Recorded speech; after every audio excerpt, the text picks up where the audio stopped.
Commentaire de saint Thomas d'Aquin sur l'Épître aux Éphésiens, chapitre 3, versets 1 à 6, suite. C'est ce qui lui fait dire au verset 4 du mystère de Jésus-Christ. Cette connaissance enfin est suréminente car elle n'a été révélée qu'aux apôtres. C'est pourquoi il dit au verset 5 « Qui dans les autres générations n'a pas été découvert aux enfants des hommes ?» Car bien que les mystères de Jésus-Christ aient été révélés aux prophètes et aux patriarches dans une sorte de généralité, ils ont été manifestés aux apôtres dans leurs circonstances particulières et déterminées.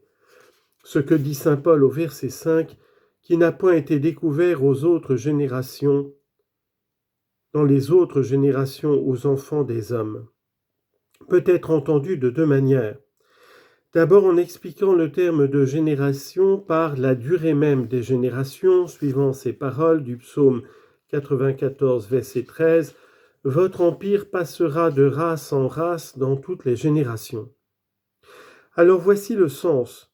Ce qui dans les autres générations, c'est-à-dire les autres temps, n'a pas été découvert aux enfants des hommes, à savoir aux créatures raisonnables, c'est-à-dire ni aux hommes ni aux anges, confère Matthieu 11, 25, « Vous avez caché ces choses aux sages et aux prudents, et vous les avez révélées aux tout petits. » Verset 5, « Comme il est révélé maintenant par l'Esprit à tous les saints apôtres et prophètes, c'est-à-dire à ceux qui, dans cet esprit du Nouveau Testament, interprètent les Écritures et expliquent la loi. » Confère Luc, verset 10, « Pour vous, il vous a été donné de connaître le mystère du royaume des cieux, mais pour les autres, ce n'est qu'en parabole. » Confère Luc 10, 25, « Heureux les yeux qui voient ce que vous voyez. » Et à la suite, « Je vous déclare que beaucoup de prophètes et de rois ont souhaité voir ce que vous voyez et ne l'ont point vu. »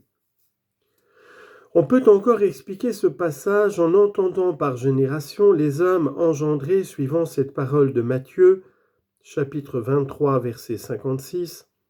« Je vous le dis en vérité, tout cela viendra sur la génération d'aujourd'hui. » Alors voici le sens, qui dans les autres générations, c'est-à-dire aux hommes engendrés par les générations précédentes, n'a point été connu.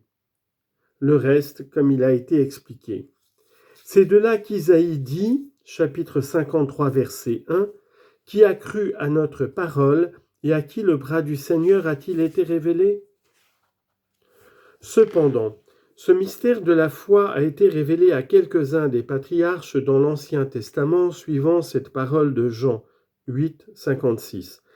« Abraham, votre père, a désiré avec ardeur de voir mon jour, et il l'a vu, et il en a été comblé de joie. » Il l'a été aussi aux prophètes suivant cette parole de Joël 2, 28. « Je répandrai mon esprit sur toute chair, vos fils et vos filles prophétiseront. » Mais il leur a été révélé d'une manière générale, tandis qu'aux apôtres il l'a été clairement et distinctement. Et cela pour trois motifs.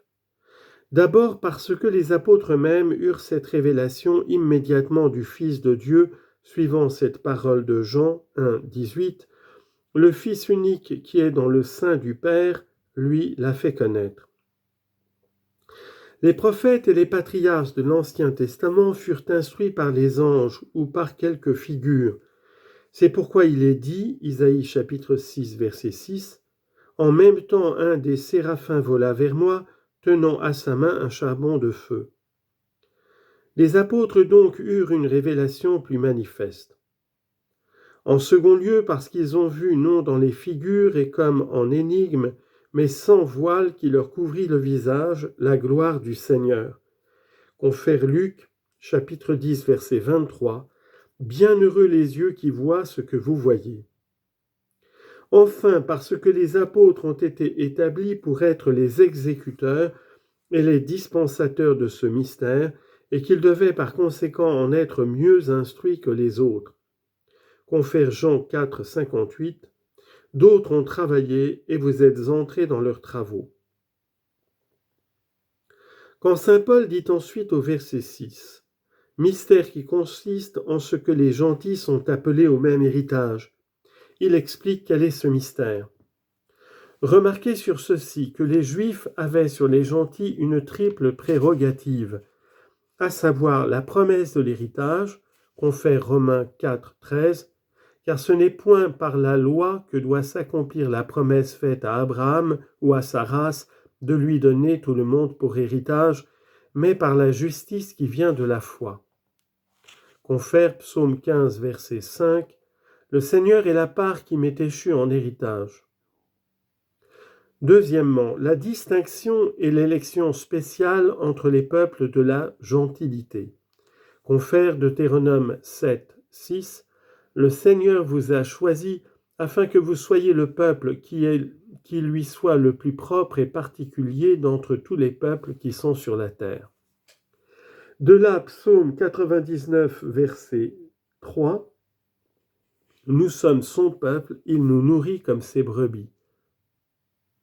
Et Cantique des Cantiques 6, 8, une seule est ma colombe, ma parfaite.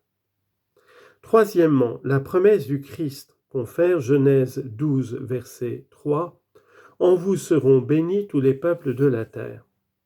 Trois avantages que les gentils n'avaient point, confère plus haut, chapitre 2, verset 12 de cet épître, vous n'aviez point de part alors à Jésus-Christ, vous étiez entièrement séparés de la société d'Israël. Mais ils ont obtenu par la foi ces trois avantages. Premièrement, la participation à l'hérédité.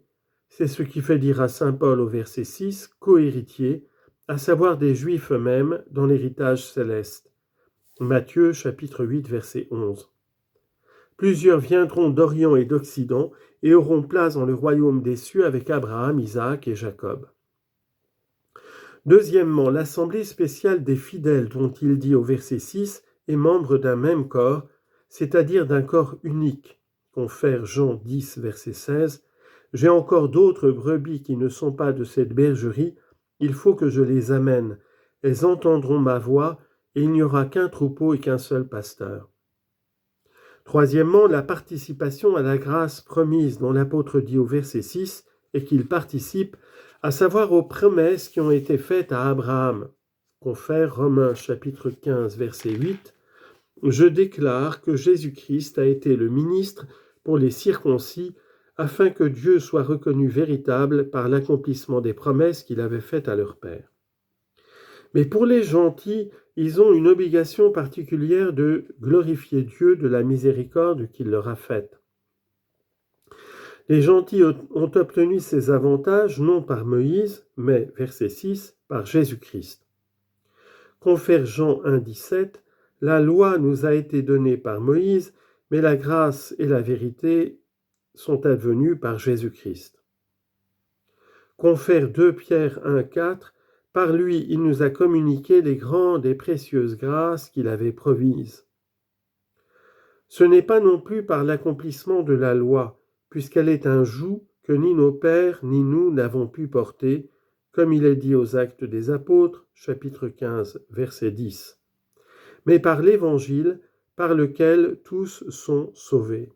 Confère Romains, chapitre 1, verset 16, « Je ne rougis pas de l'Évangile, parce qu'il est la vertu de Dieu pour sauver tous ceux qui croient. » Et 1 Corinthiens 15, 1, « Il ne me reste plus maintenant qu'à vous faire souvenir de l'Évangile que je vous ai prêché, que vous avez reçu, dans lequel vous demeurez ferme et par lequel vous êtes sauvés. »